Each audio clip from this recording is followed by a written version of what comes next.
जय श्री श्याम। राधे राधे दोस्तों गौ माता में 33 कोटि देवी देवताओं का वास है।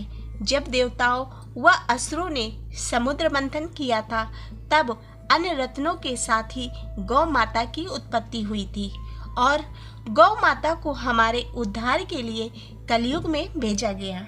तो दोस्तों अब शुरू करते हैं गौ माता की कहानी।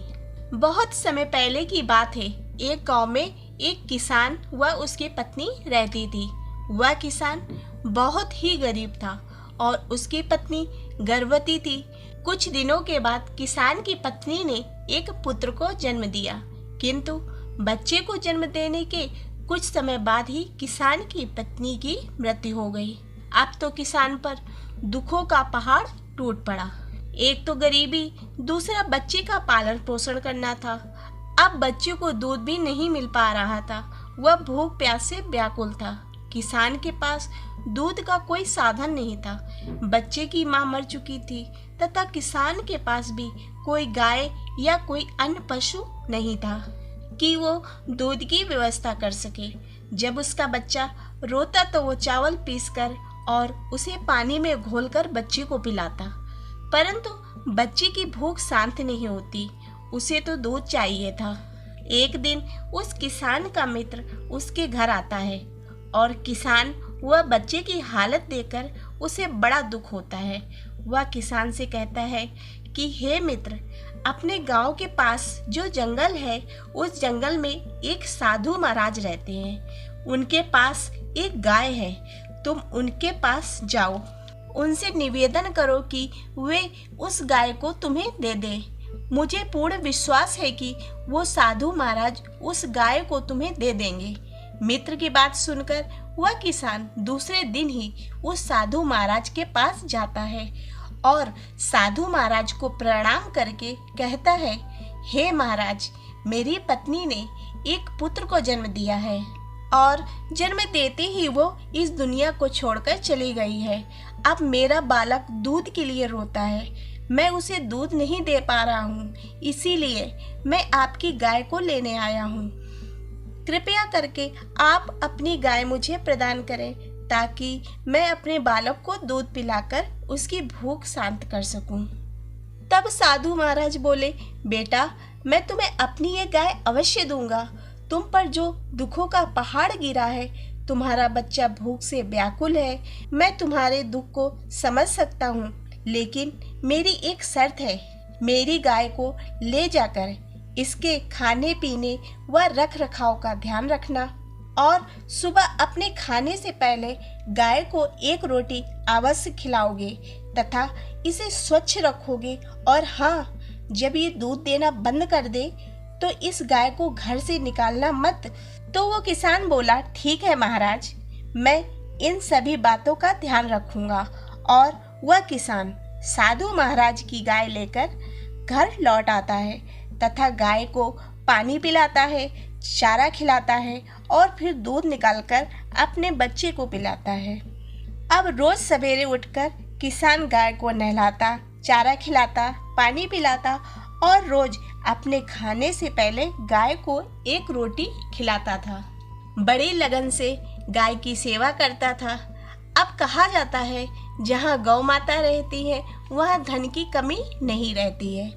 किसान का बेटा भी धीरे धीरे बड़ा हो रहा था और किसान भी गांव का धनवान व्यक्ति बन गया था। घर में नौकर थे। किसान का बहुत बड़ा घर था। इस तरह से किसान का जीवन बहुत अच्छे से गुजर रहा था। जब किसान किसी कार्य से बाहर जाता तो अपने नौकरों से कह जाता कि गौ माता की अच्छे से सेवा करना, कोई कमी न रहे, गौ माता को कोई कष्ट न हो। और फिर जब वापस आता तो स्वयं गाय की सेवा करता था। एक दिन उस किसान ने देखा कि गाय ने दूध ही नहीं दिया। किसान ने सोचा, शायद गाय को कोई तकलीफ होगी, इसीलिए दूध नहीं दे रही है, कल दे देगी। परंतु गाय ने दूध देना बंद कर दिया। अब किसान का मन गाय की तरफ से हटने लगा। किसान ने गाय पर ध्यान देना बंद कर दिया।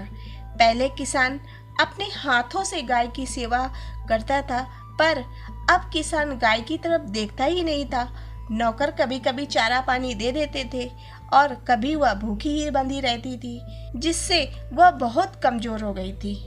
अब किसान ने गाय को रोटी देना भी बंद कर दिया था। जिस स्थान पर गाय रहती थी उस स्थान को कोई साफ ही नहीं करता था।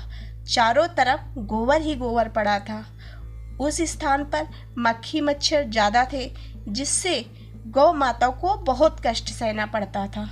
एक दिन किसान गाय के पास आता है और गौ माता पर बहुत क्रोध करता है और उन्हें खूंटे से छोड़कर जंगल में छोड़ आता है।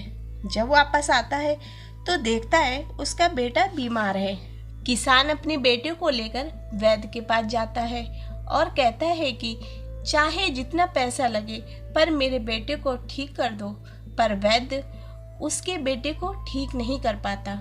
जब वह वैद्य कहता है कि इसे दूसरे किसी बड़े वैद्य को दिखाना पड़ेगा, वही सही कर पाएगा, तुम्हारे बेटे को कोई गंभीर व बड़ी बीमारी है। अब किसान अपने बेटे को लेकर बड़े वैद्य के पास जाता है। वह वैद्य किसान के बेटे का इलाज करता है और बहुत अधिक धन मांगता है। अब किसान अपनी जमा पूंजी यहाँ तक कि अपना घर सब कुछ बेचकर अपने बेटे के इलाज में लगा देता है। उसका बेटा ठीक हो जाता है। किसान अपने बेटे को लेकर अपने पुराने झोपड़े में चला जाता है, क्योंकि उसने अपना घर तो बेच दिया था। अब किसान सोचता है कि ये सब मेरे ही कारण हुआ है। मैंने साधु महाराज की बातों पर ध्यान नहीं दिया, मैंने गौ माता पर अत्याचार किया, मैंने उन्हें घर से निकाल दिया। और वह रोने लगता है। अब किसान अपनी गाय को ढूंढने निकल पड़ता है। जंगल में गाय उसे मिल जाती है। किसान गौ माता के चरणों को पकड़कर रोने लगता है और कहता है, हे गौ माता, मुझे क्षमा कर दो, मैं आपका अपराधी हूँ।